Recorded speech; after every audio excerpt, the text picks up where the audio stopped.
Welcome, one and all. This is episode 31 of 7 Sunday Morning Hot Takes. The balance of power in WWE has become dislodged and precarious, and suddenly the landscape is wide open with possibilities and everything is up for grabs. I'm the dispatcher, and that's the best spin I can give to a tumultuous week. Hot take number 1. Last week I said that my new favorite move was the coast-to-coast flying headbutt. Now I'm not so sure. That move took out Rollins' shoulder, and then the Vision took out Rollins. I don't know how they're going to explain this to Becky, except she probably already read about it in Sports Illustrated. I don't mind this development at all because it was unexpected and it makes a big mess of things, but kind of in a good way. I have no idea what's going to happen next, but I'm very intrigued because the possibilities are wide open. What happens with the world title? Will it be vacated? And do we then get the rumored tournament for Cena's last match, but for the world title instead? It would be a great time for Gunther to return because I could totally see him winning that tournament to get his championship back. Hot take number 2. So I am very curious where this leads, and I have a lot of questions. 1. What happens to CM Punk's number 1 contender spot? 2. If CM Punk wins the title without defeating Rollins, does that diminish the achievement? 3. Does Brock Lesnar get involved with the Vision? I don't see why not. Then you have Brock and Braun and Bronson. I just want to hear Heyman say those 3 names in a row. 4. What about Austin Theory? Is he in a cryogenic stasis somewhere or just trapped in a quantum purgatory? Who knows how, or even if, he fits into all of this? 5. Can you still call them the Vision without a visionary? And 6, most importantly, what is Becky going to say? I do hope Rollins can recover quickly and that his absence isn't a long one. It's a tough way to fall, just as Rollins was reaching the top. The road back to supremacy could be a long one. Hot take number 3. And speaking of long journeys, Ilya Dragunov is back from obscurity and made a huge impact immediately by defeating Sami Zayn for the United States title in a tremendous match that really showcased Dragunov's skills. Sami's run with the US title was fun, but feels short-lived. Hopefully now Sami's liberated yet again to pursue his many other goals, like maybe winning a Royal Rumble or, dare I say it, a World Championship. Meanwhile, Dragunov could elevate the US title much the same way Gunther did with the Intercontinental, and this opens the door to a lot of interesting matchups, not the least of which is with Oba Femi. But I think Ilya's first contender should be Shinsuke Nakamura. Hot take number 4. Okay, this is a possible super unpopular hot take, and maybe my bias is strong and you'll think I'm out of my mind, and if you do, feel free to say so down in the comments. I dare you. But I think Cody Rhodes turned heel with that belt shot to the head of Drew McIntyre Friday night. Hear me out. I noticed throughout that encounter Cody using heel tactics such as choking and biting, and he was really the aggressor for most of the match. And then to use the championship belt to the head to make a voluntary DQ loss in such a cowardly and despicable heel champion move.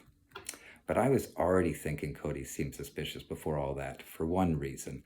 Cody threw out the first accusation. Nick Aldis tried to stay diplomatic and said he would investigate, but allowed Drew to defend himself. But Cody just outright says, "You know what you did." This is not good guy hero babyface talk, passing judgment without all the facts. This is evil villain behavior. Commit the crime and be the first one to point the finger and frame your rival. That's right. I think Cody attacked Jacob Fatu. I'm almost sure of it. Hot take number 5. I really hope Jacob Fatu's undisclosed non-wrestling injury isn't serious and that he's healthy and back in action soon. That's another tough loss for the roster, but the moment he comes back, he's going straight into the title picture and probably all the way to the top. He has, without a doubt, been the best addition to the main roster since Gunther, and matches against Cody and Drew could have been legendary. But Drew gave us a small clue as to where this is going when he said to Aldis, "Please tell me you're not working for corporate Cody." It makes sense when you think about it.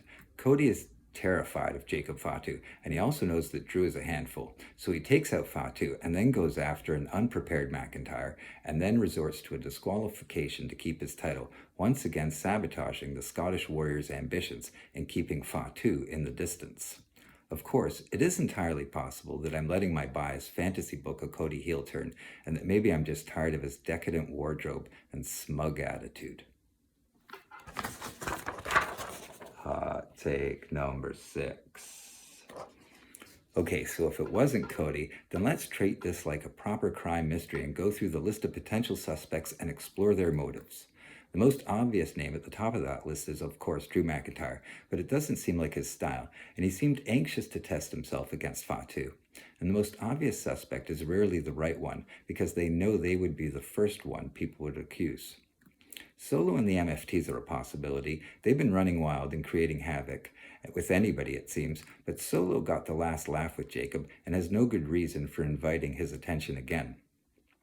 Ilya Dragunov made a huge impact by winning the US title in his return match.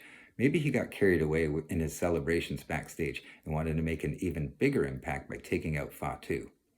That idea is stupid. The Wyatt Six are capable of taking out Fatu. That also seems nonsensical. But wait a minute. Don't the Wyatt Six kind of live off the grid? Maybe they're not really in the loop with current events and think Fatu is still a member of Solo's group. The Miz might have been upset about losing his US title shot, or maybe he just has a death wish. I actually doubt the Miz could pull it off. Randy Orton, where's he been hiding? Not sure what his motivation would be, but then again, he is known as the Legend Killer and the Viper. Not sure he needs a reason if there's voices in his head telling him to do it. Brock Lesnar is capable of doing it. So are Braun Breaker and Bronson Reed, but none of them have a good reason or anything to gain. Finally, I can think of another trio that would be capable, and their motivation might be that they just want to make a statement. Imagine a new Nigerian faction led by the enigmatic Apollo Crews, featuring Omos and Obafemi. The idea that these three align themselves to take out Jacob Fatu is complete fantasy, and yet I'm already terrified of this hypothetical threesome. Hot take number 7. Have you seen Jey Uso's new shirt? I really like the design, but I've seen it before. This font is the exact same as the Macho Man shirt, and the sunglasses are hidden behind the word Yeetin.